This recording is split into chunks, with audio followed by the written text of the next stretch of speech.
प्रिय निवेशक, मैं सागर पंचाल रीजिंग सक्सेस फाइनेंशियल प्लानर्स से फ्रैंकलिन टेम्पल्टन के 6 डेट फंड्स के बारे में आपके सवालों का जवाब के साथ आया हूं। पिछले सप्ताह में फ्रैंकलिन टेम्पल्टन ने 6 डेट फंड्स को वाइंड अप करने का फैसला लिया था। ये कैसे हुआ, क्यों हुआ, आपके निवेश का क्या होगा? मुझे दूसरे डेट म्यूचुअल फंड से बाहर निकल जाना चाहिए? मुझे क्या सभी फ्रैंकलिन के म्यूचुअल फंड से बाहर आ जाना चाहिए? ऐसे सभी सवालों का जवाब मैं मेरी समझ के हिसाब से आपको देने आया हूं।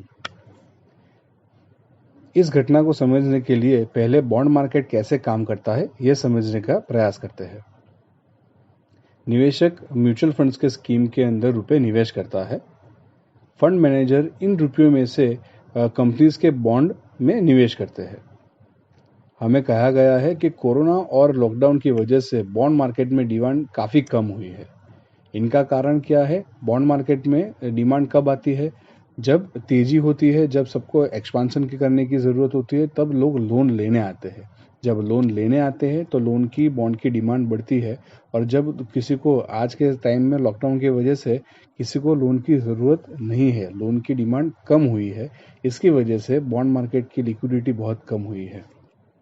इसलिए लॉकडाउन की वजह से डिमांड में काफ़ी असर आया हुआ है। और फ्रैंकलिन के काफ़ी डेट फंड्स के अंदर रिडेम्पशन का प्रेशर भी था।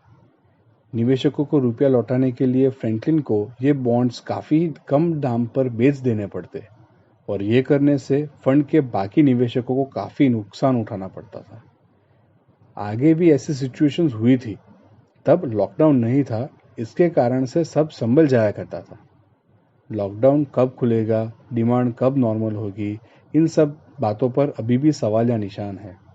इसलिए फ्रैंकलिन टेम्पल्टन ने ये बहुत ही कठिन फैसला लिया है। अब आपके निवेश का क्या होगा? ये प्रॉब्लम सिर्फ फ्रैंकलिन टेम्पल्टन के 6 डेट फंड्स में ही हुई है। ये सभी फंड्स की एनएवी रोजाना आती रहेगी।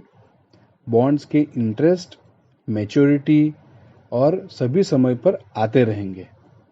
आने वाले समय में जैसे ही मार्केट स्टेबल होंगे, बॉन्ड मार्केट्स भी स्टेबल होने लगेंगे।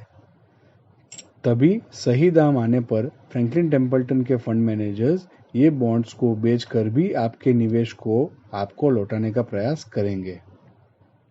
मान लीजिए कि एक फंड को पूरी तरह से वाइंड अप करने में 1.5 साल लग जाता है, तो तब तक के लिए जो भी बॉन्ड्स के ऊपर इंटरेस्ट आता रहेगा, जो भी बॉन्ड्स की वैल्यूएशन होगी, वो सभी भी इन्वेस्टर्स को मिलती रहेगी। दूसरा सवाल, इससे फ्रैंकलिन के दूसरे डेट फंड्स में या हाइब्रिड फंड्स में या इक्विटी के फंड्स में कोई फर्क पड़ेगा? इसका सीधा सीधा जवाब है ना। इसलिए कोई भी पैनिक करके डिसीजन मत लीजिएगा, हड़बड़ाहट में डिसीजन मत लीजिएगा, कोई भी गलत कदम मत लीजिएगा। अफवाहों के बाजार बहुत गर्म है, इसके लिए अफवाहों से भी दूर रहिएगा। फ्रैंकलिन के 6 फंड्स को वाइंड अप करने के लिए ये अफवाह का बाजार काफ़ी गर्म है। मैं सच्चाई से आपकी चिंता दूर करने का प्रयास करने जा रहा हूँ। ये जो नीचे के 6 खबर है, इन पे फ्रैंकलिन टेम्पल्टन के सीईओ के एक ईमेल आया हुआ है। वो ईमेल से ये सब चीज़ें मैं आपको बताने का प्रयास कर रहा हूँ मेरी समझ के हिसाब से। पहली खबर, स्कीम को वाइंड अप करने का मतलब है सारा रुपया गया। सच्चाई, ये बात बिल्कुल भी सच्ची नहीं है। आगे हमने कॉन कॉल और टीवी के माध्यम से क्या कारणों से हमें इतना कठिन फैसला लेना पड़ा, ये तो बता ही दिया है। पर इतना ध्यान रखें कि ये फैसला सिर्फ और सिर्फ निवेशकों के हित के लिए ही लिया गया है। कंप्लायंस के अनुसार सेबी और के म्यूचुअल फंड अधिनियम 41 पैरा 2 1996 के तहत जैसे जैसे मार्केट की स्थिति सुधरेगी, बॉन्ड्स मैच्योर होते जाएंगे या उनका ब्याज आता जाएगा, वैसे वैसे हम निवेशकों का रुपया लौटाते जाएंगे। दूसरी खबर, ये सारे फंड्स रिस्की और खराब रेटिंग वाले बॉन्ड्स में ही निवेश करते थे। सच्चाई, ये सभी फंड्स में सारे तौर के बॉन्ड्स में निवेश किया जाता था, यानी AAA से लेके A तक। हमारी ये तकनीक अभी तक के बाजार में सभी निवेशकों को बहुत ही अच्छी तरह से संतुष्ट करती आई है। हालांकि पिछले 6 महीनों में कठिन समय में भी इन सभी स्कीमों ने डेली रिडेम्पशंस का बहुत अच्छी तरीके से ध्यान रखा है। तब भी सभी म्यूचुअल फंड्स में आज जिस AA और उसके नीचे के बॉन्ड्स थे, उसी प्रकार के बॉन्ड्स में तब भी निवेश था। तीसरी खबर, लिक्विडिटी का प्रॉब्लम कोरोना की वजह से नहीं हुआ है। सच्चाई, पिछले काफी सालों से सभी तेजी और मंदी के समय में इन सभी फंड्स ने क्रेडिट रेटिंग वाले बॉन्ड्स में ही निवेश किया था। कठिन से कठिन समय में भी सभी फंड्स ने रोजाना लिक्विडिटी को बहुत ही अच्छी तरह से संभाला था। इनमें से कुछ फंड्स 10 साल से भी ज्यादा समय से कार्यरत है और इसी प्रकार से काम कर रहे हैं।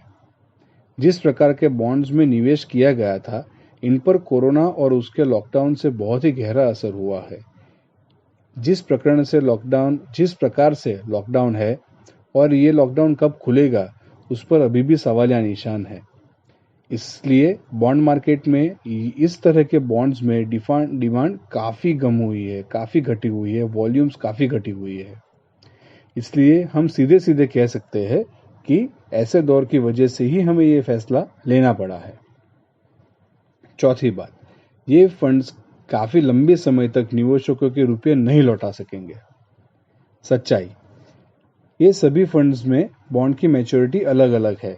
यानी जिन फंड्स में बॉन्ड छोटे समय के लिए लिए हैं, वैसे फंड्स में निवेशकों को रुपया बहुत ही जल्दी मिलने की संभावना है। ये सभी स्कीम्स को समय समय पर ब्याज की आमदनी और मैच्योरिटी आती रहेगी। यहाँ पर हम पूरा ध्यान रखेंगे कि बॉन्ड मार्केट जैसे ही स्टेबलाइज होता है और हमें सही दाम मिलते हैं, हम ये बॉन्ड्स को भी अच्छे दाम्स पर बेचते रहेंगे। ये हमारे लिए सौभाग्य की बात होगी कि ये स्कीम्स को बॉन्ड के जल्दी ही सही दाम आने पर बेचकर निवेशकों को रुपया जल्द से जल्द लौटा सकेंगे। पांचवी बात, हमें सतर्क होकर फ्रैंकलिन टेम्पल्टन की सारी फंड्स में से निवेश को जल्द ही उठा लेना चाहिए, क्योंकि हो सकता है वो सभी स्कीम्स को वाइंड अप कर देंगे। सच्चाई, ये फंड्स को वाइंड अप करने का फैसला बहुत ही कठिन था और ये सिर्फ और सिर्फ निवेशकों के हित में ही लिया गया है। जिस स्थिति में हम आज है, उस स्थिति को कभी हमने सोचा भी नहीं था। हम समझ सकते हैं फंड्स वाइंड अप करने के कारण निवेशकों को बहुत ही तकलीफ हुई है, बहुत ही कठिनाइयों का सामना कर रहे हैं, लेकिन ये कदम बहुत ही ज़रूरी था। हमारी दूसरी स्कीम्स जो डेट स्कीम्स है, वो अभी भी खुली है। वो अलग प्रकार के बॉन्ड्स में निवेश करती है, जैसे कि सरकारी बॉन्ड्स, AAA बॉन्ड्स और नकद। ये पोर्टफोलियोज की क्षमता है, इसमें लिक्विडिटी के कारण रिडेम्पशंस ना रुके। हम ये सभी फंड्स में आज भी तैयार है, अगर कोई भी बड़ा रिडेम्पशंस आए तो उनको वो रुपए समय सर दिए जाएंगे। हमारी इक्विटी स्कीम्स जो शेयर बाजार आधारित है, उनको ये डेट स्कीम्स से कोई लेना देना नहीं है। फंड को इसका कोई असर नहीं है। हमारी सबसे एक्सपीरियंस टीम चेन्नई में बैठ के फंड के निवेश के नियमों के अधीन ये अपना काम बहुत ही बखूबी कर रही है। छठी खबर, फ्रैंकलिन टेम्पल्टन के पूरे कारोबार को बंद करने जा रही है। सच्चाई, फ्रैंकलिन टेम्पल्टन आज की नहीं है। वो इंडिया में लॉन्ग टर्म बिजनेस करने के लिए आई है और इंडिया में 25 साल से भी ज़्यादा हो चुके हैं। फ्रैंकलिन टेम्पल्टन ग्लोबल के एम्प्लॉयज़ में 100 एम्प्लॉयज़ में से 33% एम्प्लॉयज़ आज भी इंडियंस है। जेनी जॉनसन, फ्रैंकलिन टेम्पल्टन के ग्लोबल CEO ने जैसा कहा है, फ्रैंकलिन टेम्पल्टन का कमिटमेंट इंडिया पे हमेशा से रहा है और हमेशा रहेगा। हम निवेशकों का निवेश लौटाने का हर एक प्रयास कर रहे हैं और देखेंगे कि हम जल्द से जल्द रुपए लौटा के हमारी शाख और ब्रांड पे आपका विश्वास कायम रख पाए। ये 6 फंड्स को बंद करने का फैसला काफी कठिन था और जब ये कैटेगरी की नींव हमने खुद ही रखी थी। ये कोरोना की घटना के कारण हमें ये फैसला लेना पड़ा था और ये ध्यान में रखना है चाहिए कि ये सिर्फ और सिर्फ निवेशकों के हित में ही लिया गया है। मैं आशा रखता हूँ कि ये जानकारी से आपको फ्रैंकलिन टेम्पल्टन में आपके निवेश के बारे में संतोषकारक जवाब मिला होगा।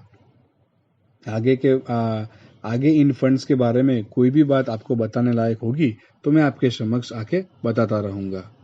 Once again, this is Sagar Panchal from Raising Success Financial Planners. Thank you. Mutual funds investments are subject to market risk. Please read the offer document carefully before investing. Thank you.